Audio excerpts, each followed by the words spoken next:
Hi, this is Alicia Lamb going over my e-portfolio for my comp review. I, like many other people, have decided to organize all my artifacts into folders. This was a suggestion from one of my peers. And then this is also where I have my leadership philosophy, plan of study, all the other requirements that were expected for this portfolio. For my goals, I had actually started a goal section on the old format and then decided to redo it because my goals had changed. I started that a while ago and it just needed to be updated. So this is something I changed up this time, and I think I'm pretty happy with the results of it and where I have what plan I have for the future for my career and personally. My leadership philosophy, this is something else that continues to change.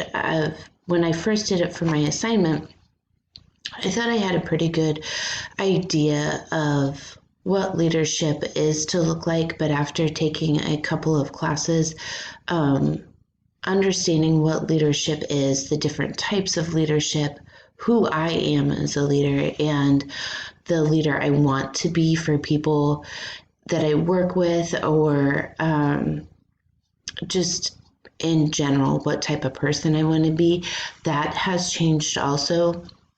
So I did go ahead and update my leadership philosophy because this class was taken like 2 years ago, maybe. My plan of study, I stuck to pretty well. I didn't deviate from this plan of study much. I had to take an extra class this semester because I messed up a little bit, but other than that, I really stuck to it and followed the order. So I enjoyed having this part to kind of keep me organized. And my resume hasn't been updated in a while just because I haven't switched jobs. My profession has stayed the same. I will be excited to add that under my academics. I can add this degree, but as far as my experiences, my skills, it's all been pretty consistent. So if we move into our activity form and the activity tracker, this, I love this. Doing these two things really helped me stay organized. This is something that I enjoy because that's just how my brain works. We'll just put it that way. That is how I see things. To keep things tracked like that, I was able to tick things off, and it made staying organized so much easier and knowing what I had completed and what I still needed to do. With the activity tracker, I went ahead and I printed it and I checked it off and then went to my standards and clicked on it here. Like I said, I just thought it was an easy way to get stuff done.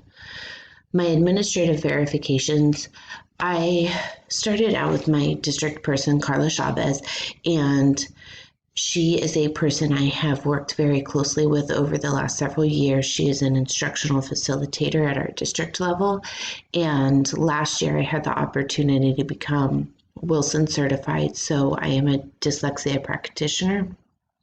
And she was kind of one of my mentors for that. Look to her for a lot of advice, and I will continue to look for her to her as she retires, but she's a great resource and she has taught me so much at a district level. My elementary principal is who I used for my elementary standards. Him and I just have a good working relationship. He is not a micromanager type person and allows me to try things and see what works and what doesn't work, and then I can talk to him about it, get what I need, and like I said before, we just were able to laugh things off but talk seriously at the same time. And my third person is Charlie. That his name is Philip Chesmore, but we call him Charlie. He is a secondary middle school principal.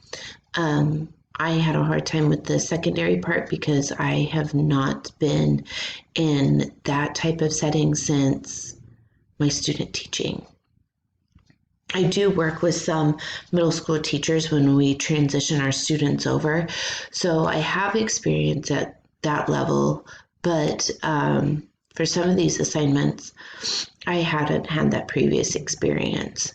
So I thought that the secondary part of it was more challenging than the rest. The annotated bibliography section is the section I hated the most. I was very overwhelmed with this. I didn't know how to do an annotated bibliography, never done it before. But once I got into it, it really wasn't that bad. Just getting started was a lot, and I had to just break it down into days. I had to say, well, today I'm getting this many done on this question, and then prep for the next day. This was a beast for me. I did not enjoy the annotated bibliographies. Found out a lot of really great information, but I did not enjoy it. On my elementary standards, my artifacts, sorry, this is kind of my area of specialty. I would like to stick with the elementary setting. I feel most comfortable there. So we'll review a couple. Data protocol. In this one, this is part of the GEI process, and we are restructuring it this year. So I completed this assignment a year ago, but our school is reviewing it now because we feel like we can reach more students and that we just needed to make it easier for the teachers and make it more fluent and get better data. So just clicking through, we have cyberbullying, very important in our current society. FERPA is one that I think we know these laws exist, but our community doesn't know it very well. When I hold IEP meetings, I hand over the information to parents, but I don't think they fully understand what FERPA is and what their rights are. So something I needed to work on getting better at is talking to parents with this stuff, but I also needed to educate the staff because a lot of our gen ed teachers just didn't understand what full FERPA rights are. Copyright laws, not something I'm familiar with. Unfortunately, I know the basics. This assignment took me a really long time.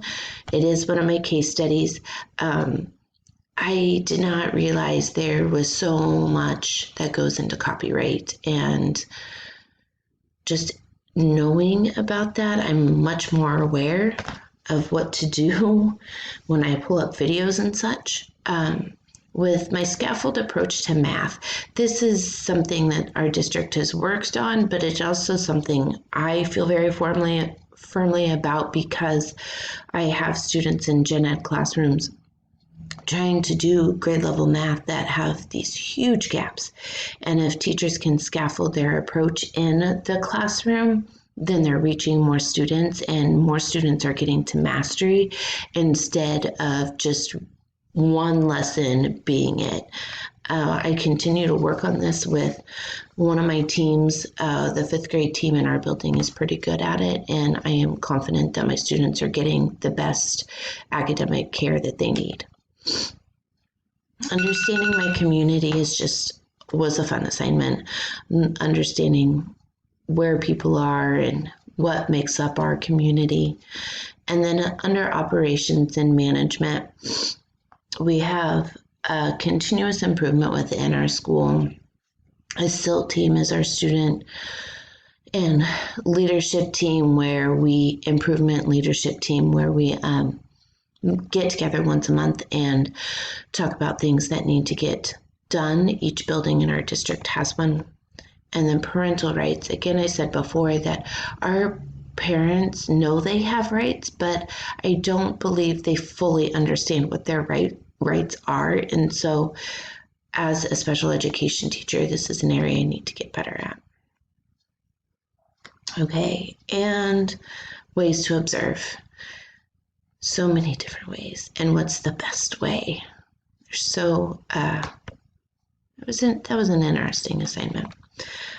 Okay, moving on to secondary activities or demographics. So Auburn-Washburn has a great history, and this was just fun to dig in because I'm also kind of a history nerd. Leadership. When I was talking about my leadership philosophy, this is where I had so many different types of leadership style. I knew of some, but clearly not of others, and what it takes to be a good leader. People first. I like this assignment because I do feel very strongly about identifying the person and then their disability. I hate that for some people, their disability that's what society sees and not the person that they really are, because they are so unique and special. Critical thinking. Here, I feel like as teachers, we do a good job of teaching our academics, but there's a lot of times we could take the time to do critical thinking and we don't. Internet safety. Oh, this one. I liked this assignment, understanding the differences between professional learning and professional development. Honestly, I didn't know there was a difference until I completed this assignment. It's definitely an eye-opener, and I have taken some of those tips to practice. Our district artifacts, if I review, continuous improvement was the one that I would look at the most. Our district does a 5-year plan goal. We are coming to the end of our first one and resetting. One of my favorite things about the district is that we are always looking forward to how we can better educate our staff and our students and the community around us. And then this one, our legal consequences. I like educational law. I think it's extremely interesting. With this one, this was about what happens when special education students violate the code of conduct. And it is pretty intense, and there are a lot of steps to follow to make sure we're doing everything correctly.